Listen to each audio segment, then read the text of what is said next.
berjalan dalam firman-Mu, hatiku siap.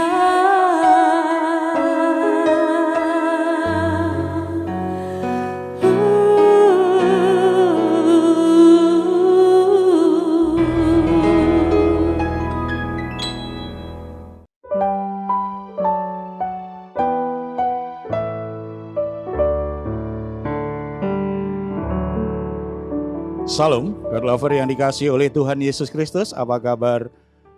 Kita semua kiranya dalam keadaan baik, sehat, dan rumah tangga kita diberkati Tuhan. Kita bersukacita menjalani hari-hari ini.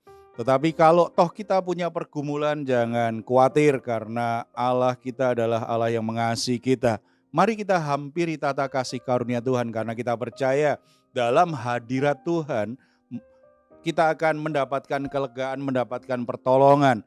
Karena Tuhan Yesus sendiri sudah berjanji kepada kita, marilah kepadaku semua yang letih lesu dan berbeban berat, aku akan memberikan kelegaan kepadamu. Percaya ketika kita ada dalam hadirat Tuhan, maka kasih karunia dan kuasa Tuhan akan bekerja. Dan mari kita persembahkan yang terbaik kepada Tuhan lewat pujian penyembahan kita. Mari kita bersatu dalam doa. Bapa di surga, kami bersyukur karena anugerah-Mu tidak pernah berkurang sedikit pun. Bahkan ketika kami dalam situasi yang begitu sulit, situasi yang begitu berat, kami semakin melihat bagaimana kuasa Tuhan itu semakin dinyatakan dalam hidup kami semua. Kami sangat percaya ketika kami menghampiri tahta kasih karunia Tuhan, ketika kami memuji dan menyembah Tuhan, maka ada kelegaan, ada sukacita, ada pengharapan. Hal-hal yang menjadi beban hidup kami, menindih jiwa kami, Tuhan akan mengangkatnya. Kami semua akan boleh mengalami kemerdekaan sukacita malam hari ini. Bahkan hal-hal yang sungguh menghancurkan hati kami, Tuhan akan menyembuhkan, Tuhan akan pulihkan kami semua. Dalam nama Tuhan Yesus kami berdoa. Amin. Kami panggil nama-Mu Tuhan di malam hari ini. Sebab hanya dalam nama Yesus kami peroleh kekuatan yang baru. Sukacita dan pengharapan hanya daripada-Mu Tuhan. Sebab Kau layak diagungkan. Hanya nama Yesus,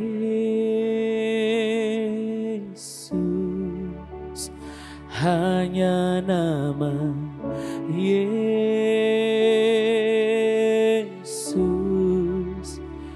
hanya nama Yesus,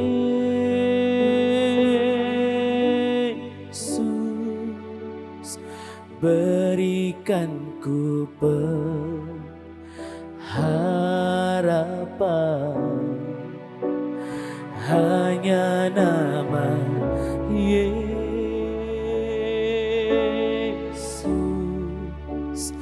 hanya nama Yesus,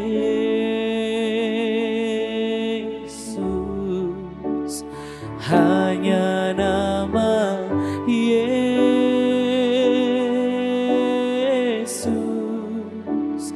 berikan ku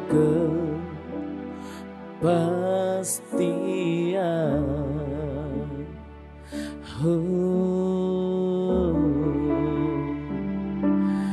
Saat tiada jalan, hadapi persoalan,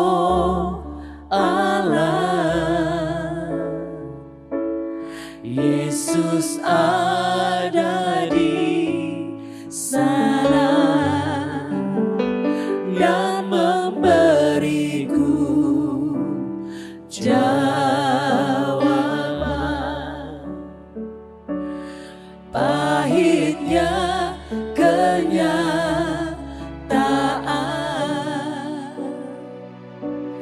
dan tak mampu bertahan.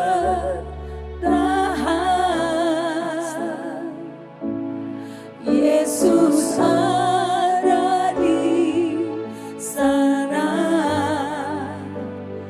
dan memberi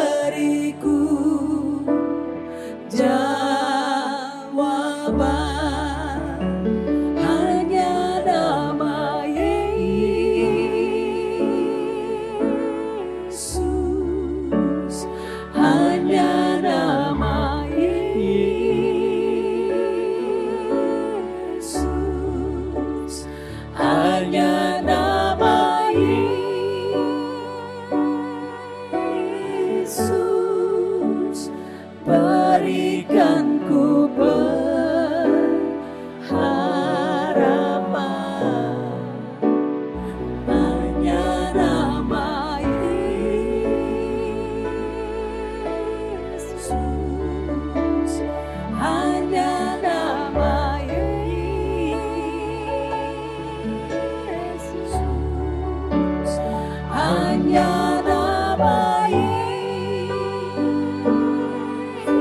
Yesus berikan ku pengharapan.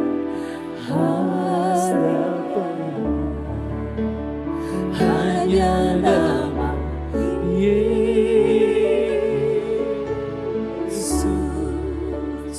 hanya nama Yesus, hanya nama Yesus berikan ku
Dia jamah, amin.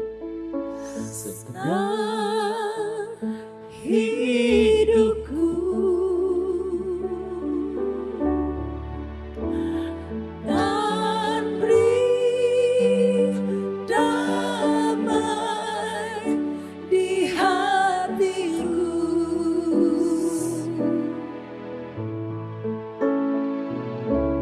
Semua telah berubah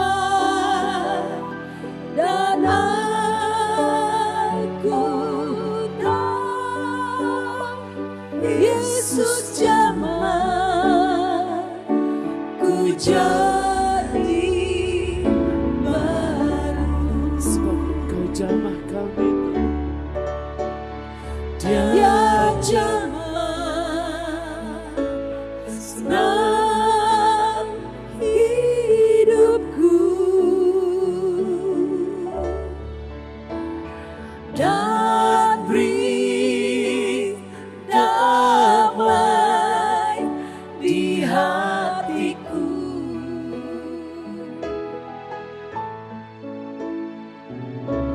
Semua telah berubah dan aku tahu Yesus jamah ku jadi baru.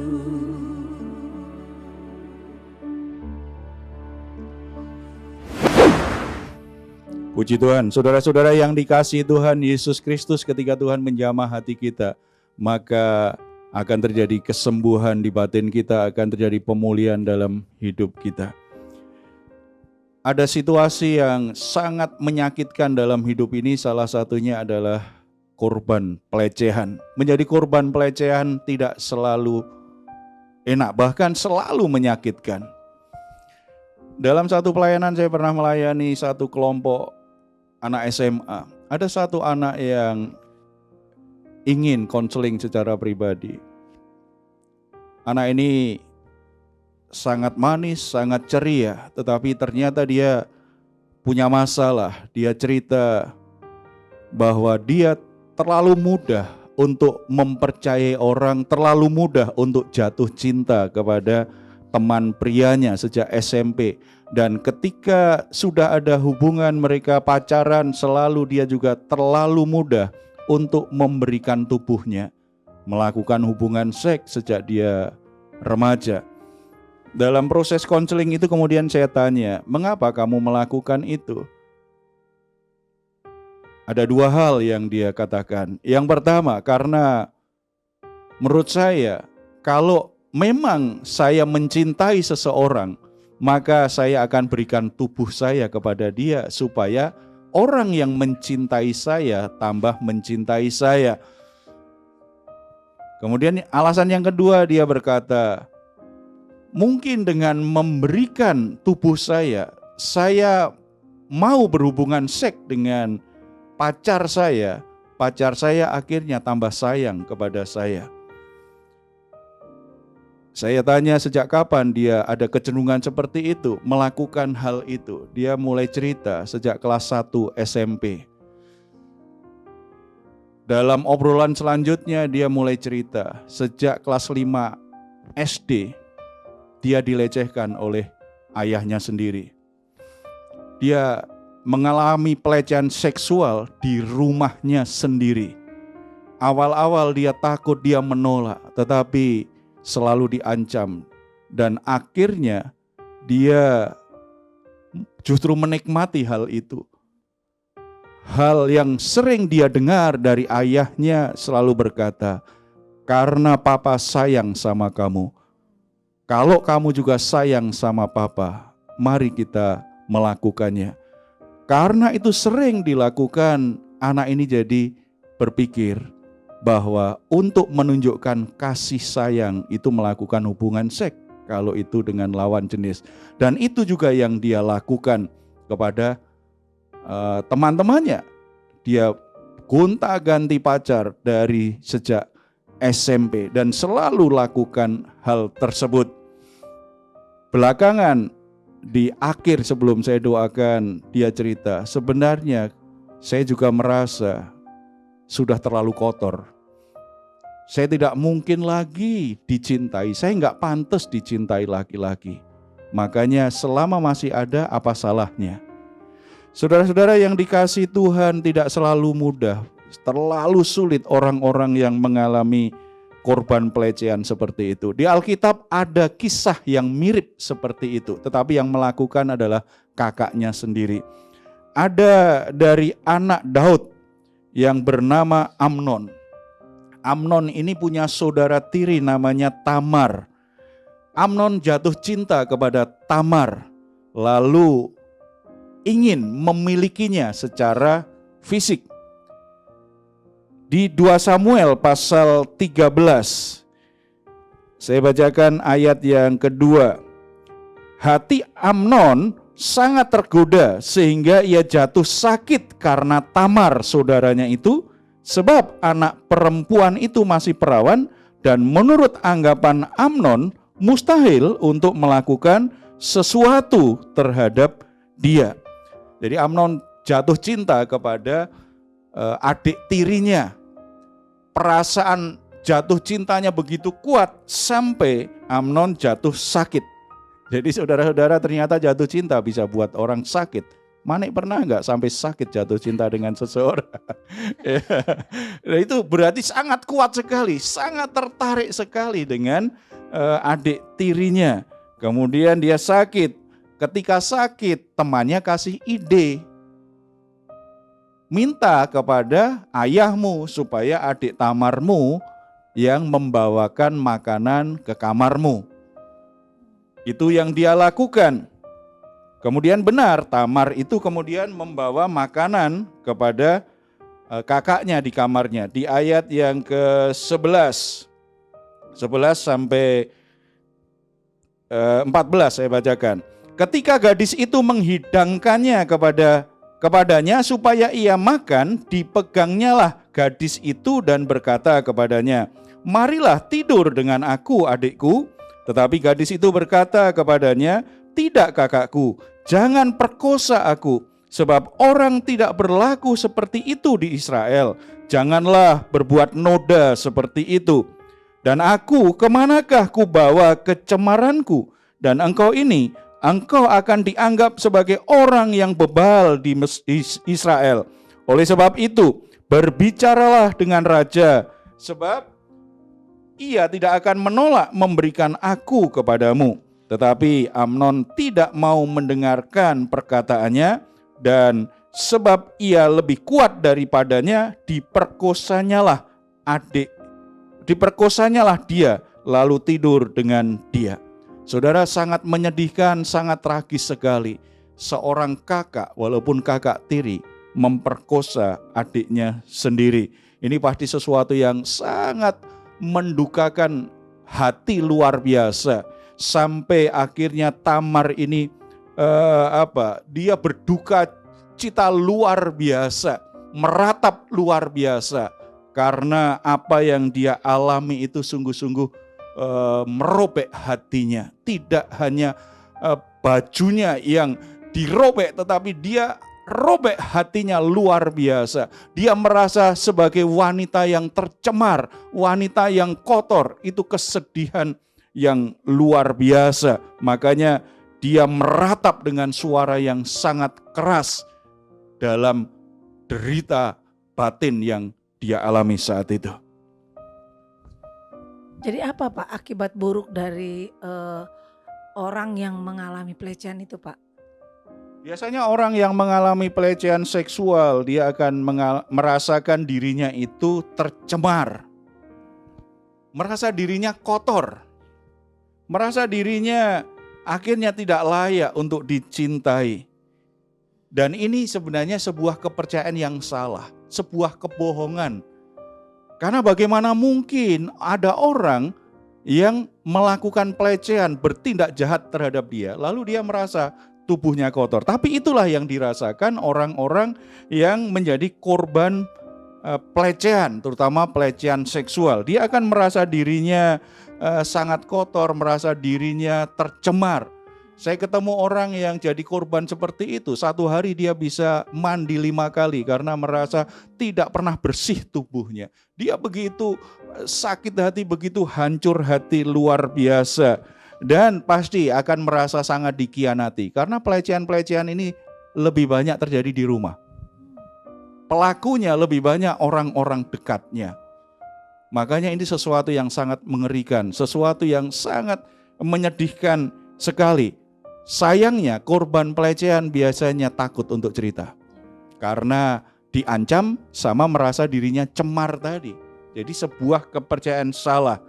Karena dia merasa dirinya sangat kotor. Dan orang yang tercemar itu biasanya akan memenuhi beberapa hal ini. Misalnya dia akan merasa jadi korban penganiayaan. Alami kekerasan secara fisik. Lalu yang melakukan itu orang terdekat, orang yang sangat dihormati, maka dia perasaan tercemarnya semakin besar. Lalu korban juga merasa tidak berdaya ketika sesudah dia dilecehkan, kemudian dicampakkan, ini semakin merasa dia nggak berharga. Dibuang kan, ditolak, semakin merasa tidak berdaya. Ini yang terjadi dengan Tamar. Setelah diperkosa, diusir dari kamar. Semakin merasa tercemar. Yang kedua, akibat buruk kedua, orang yang jadi korban pelecehan seksual itu merasa dia harus bergumul dengan, karena merasa dirinya tercemar, dia akan bergumul dengan emosi-emosi lukanya. Perasaan disakiti, perasaan dikhianati, perasaan terhina, perasaan dipermalukan, apalagi dengan kekerasan secara fisik juga, dia akan bergumul dengan emosi negatifnya. Maka korban pelecehan seksual banyak sekali yang dipenuhi dengan perasaan malu, perasaan marah, perasaan benci, perasaan ingin balas dendam.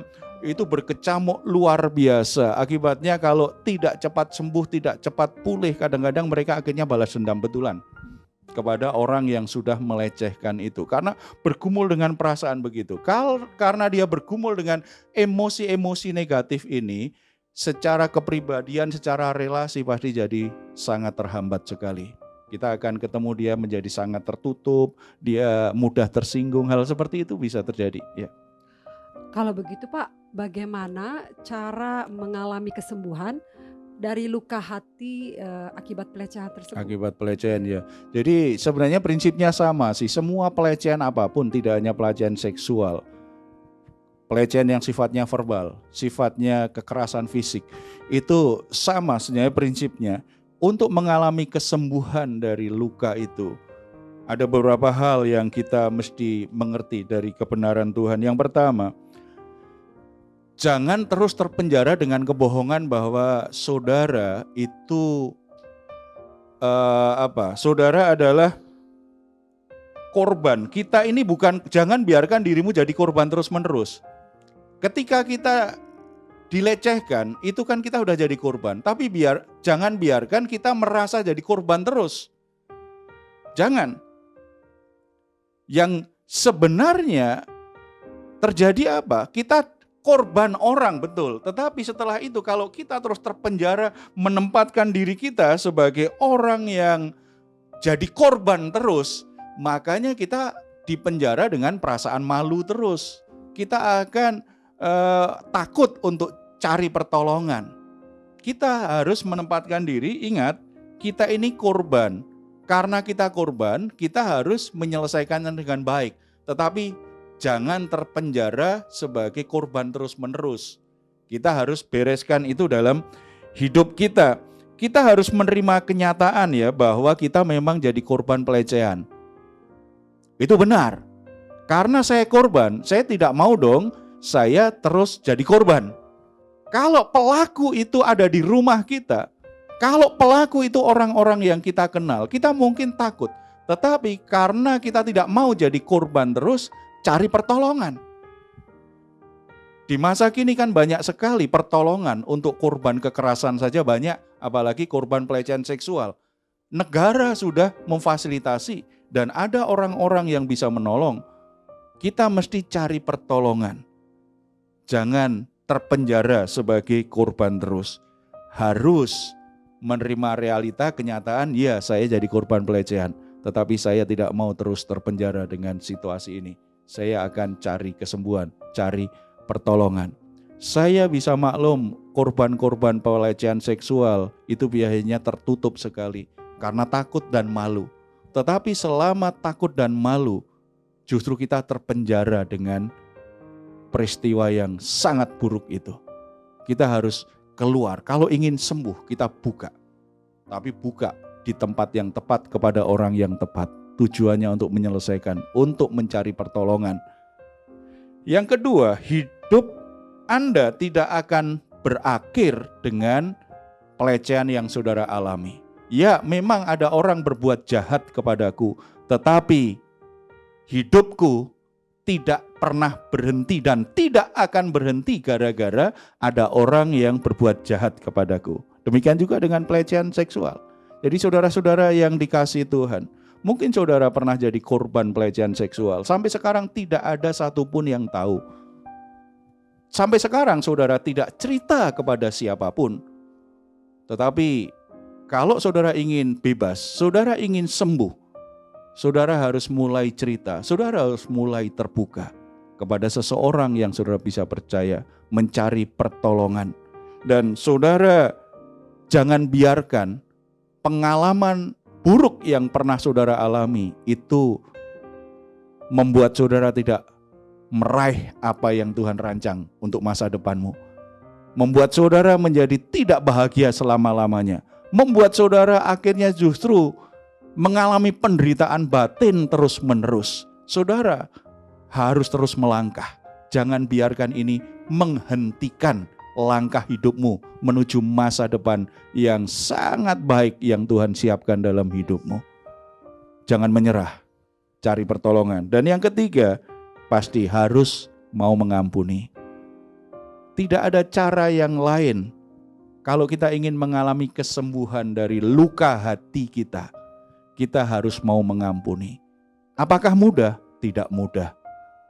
Tetapi apakah bisa? Sangat bisa. Karena mengampuni itu pusatnya bukan pada perasaan kita yang sakit, tetapi pada kehendak kita yang mau bebas, mau sembuh dari pengalaman yang melukai itu. Lepaskan pengampunan. Kalau saudara mengalami kesulitan, berdoa terlebih dahulu supaya Tuhan memberimu kekuatan. Dan ingat kasih Tuhan, pengampunan Tuhan yang pernah saudara terima. Itu menjadi kekuatan bagimu untuk membuat keputusan mengampuni orang-orang yang pernah melecehkan dirimu. Jangan hidup dengan masa lalumu, tetapi biarlah hidup kita digerakkan pada masa depan yang Tuhan rancang dalam hidupmu. Saudara-saudara, mari kita semua datang kepada Tuhan. Keadaan apapun yang pernah saudara alami, saudara-saudara selama ini coba menyembunyikan. Karena saudara sebagai korban pelecehan, saudara malu untuk menceritakannya. Apalagi yang melakukannya adalah orang yang dihormati, orang yang dekat dengan saudara. Mungkin ayahmu, mungkin saudaramu, mungkin pamanmu, mungkin gurumu, bahkan mungkin seseorang yang membimbingmu secara rohani di gereja. Itu para pelayan Tuhan. Mereka yang melakukan pelecehan terhadapmu. Tetapi jangan biarkan hidupmu terus jadi korban. Ambil keputusan yang tegas. Saya tidak mau jadi korban. Cari pertolongan. Terbuka dengan mereka dan minta supaya mereka mendoakan kita dan kita boleh mengalami kesembuhan dan ada solusi-solusi yang lain supaya orang tidak boleh bertindak semena-mena dan jahat terhadap kita. Dan kalau saudara masih merasa sangat terluka, tidak ada cara lain untuk mengalami kesembuhan dari luka-luka hati kita selain keputusan untuk mengampuni. Biarlah anugerah Tuhan, kekuatan kasih Tuhan memampukan kita untuk bisa mengampuni orang-orang yang begitu jahat menyakiti kita selama ini. Mari kita datang kepada Tuhan. Bapa di surga, Engkau mengerti keadaan setiap anak-anak-Mu. Kadang-kadang situasinya tidak terlalu mudah. Ada orang-orang yang begitu jahat menyakiti. Ada orang-orang begitu jahat melakukan pelecehan terhadap saudaranya, terhadap keluarganya sendiri, terhadap orang-orang yang dipimpinnya, terhadap orang-orang yang dilayaninya bahkan. Dan korban menjadi begitu malu, menjadi hancur hati. Korban begitu tersiksa batinnya. Dan mereka tidak berani keluar dari hal itu karena malu. Tapi biarlah firman Tuhan hari ini menerangi hati mereka. Tuhan mengerti betapa pedih, betapa sakit yang dirasakan oleh saudara-saudara yang menjadi korban pelecehan seksual. Mereka merasa terhina, mereka merasa dirinya kotor, mereka merasa dirinya sangat tercemar. Dan mereka coba menutupinya dengan hal-hal yang lain supaya orang tidak tahu betapa tersiksanya batinnya. Tapi hari ini biarlah kebenaran firman-Mu menjamah mereka Tuhan, membebaskan mereka. Mereka punya keberanian untuk keluar dari situasi itu. Mereka tidak mau lagi menjadi korban berikutnya. Mereka mencari pertolongan. Dan Tuhan menjamah hati mereka Tuhan. Tuhan jamah hati mereka agar mereka tidak terus terluka. Beri mereka kekuatan untuk bisa mengampuni orang-orang yang sudah melecehkan mereka. Mereka punya kekuatan hati untuk membuat keputusan tegas keluar dari pengalaman yang melukai hatinya, pengalaman pelecehan yang pernah mereka alami. Sembuhkan mereka Bapa. Sembuhkan, biarlah kasih-Mu itu membalut luka hatinya, menyembuhkan luka hatinya, bahkan berlimpah-limpah memenuhi hatinya saat ini Tuhan. Sehingga mereka kembali melihat dirinya yang berharga, dirinya yang bernilai di mata Tuhan, dirinya yang spesial di mata Tuhan. Cara Tuhan pasti selalu yang terbaik. Tuhan berikan jalan terbaik Tuhan, supaya mereka bisa keluar dari lingkaran sebagai korban. Bagi orang-orang yang selama ini menjadi pelaku pelecehan, mungkin tidak ada satu orang pun yang tahu tentang perbuatanmu, tetapi sesungguhnya Engkau sudah membuat begitu banyak orang hancur hidupnya. Datang ke tahta kasih karunia Tuhan, bertobat. karena Dia masih bisa pulihkan hidupmu. Tuhan menjamah orang-orang yang selama ini menganggap orang lain hanya sekedar pelampiasan nafsunya semata. Roh Kudus jamah mereka.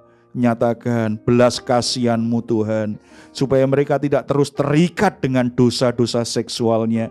Mereka tidak terus diperbudak oleh nafsu dan menjadikan orang lain hanya sebagai objek pemuasan nafsu. Tetapi biarlah hati mereka sungguh-sungguh dipenuhi dengan kasih sejati ketika melihat orang lain. Ada ketulusan cinta kasih, menghargai orang yang dikasihi, bukan melecehkannya. Tuhan berkati pelayanan-pelayanan pemulihan, pelayanan-pelayanan yang menolong korban-korban pelecehan seperti ini, supaya hikmat dan pertolongan-Mu membuat mereka bisa menolong banyak orang sebagai korban pelecehan. Bahkan Tuhan juga menolong lembaga-lembaga pemerintah yang ditugaskan untuk menolong orang-orang seperti ini. Oleh anugerah-Mu Tuhan juga menolong. Untuk Komnas Perlindungan Perempuan dan Anak, Tuhan tolong supaya mereka juga bisa menolong para korban-korban pelecehan. Mereka bisa bekerja dengan baik. Karena anugerah-Mu, biarlah yang ada di keluarga kami cinta kasih yang tulus. Yang ada di gereja cinta kasih yang tulus. Yang ada di komunitas-komunitas masyarakat cinta kasih yang tulus, saling menghargai dengan baik. Pelecehan-pelecehan yang terjadi kiranya semakin hari semakin berkurang, karena Tuhan berkarya, Tuhan bekerja di dalamnya. Terima kasih Bapa di surga. Berkati bangsa dan negara kami. Di negeri ini orang boleh saling menyayangi, orang boleh saling menghargai. Di negeri ini setiap orang menjadi istimewa. Amin. Karena boleh mengaktualisasikan dirinya dengan cara yang baik, dilindungi secara hukum, dilindungi secara tatanan masyarakat. Para pemimpin bangsa kami Tuhan berkati, supaya mereka menjadi bagian dari perlindungan Tuhan untuk orang-orang yang hidup di negeri ini. Terima kasih Bapa. Dalam nama Tuhan Yesus kami berdoa. Amin. Puji Tuhan, saudara-saudara, Tuhan tidak pernah meninggalkan kita walaupun ketika peristiwanya sangat menyakitkan, sepertinya kita sendirian, kita berteriak kepada Tuhan, sepertinya Tuhan tidak menolong. Sesungguhnya Tuhan tetap hadir, Tuhan peduli, Tuhan bekerja dengan caranya yang ajaib. Tetap percaya, apapun masalahmu, engkau tetap berharga di mata Tuhan. Engkau tetap menjadi orang yang istimewa dan dikasihi oleh Tuhan. Amin.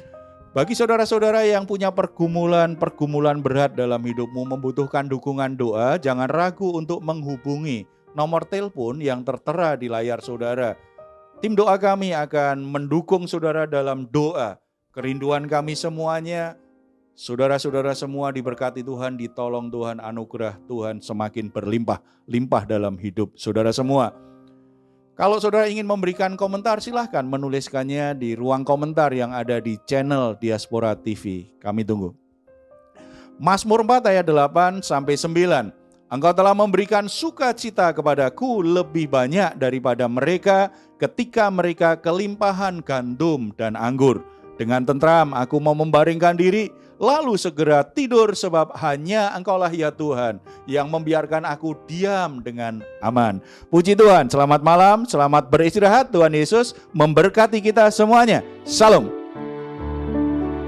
Dia jamah senang hidupku dan beri damai di hatiku.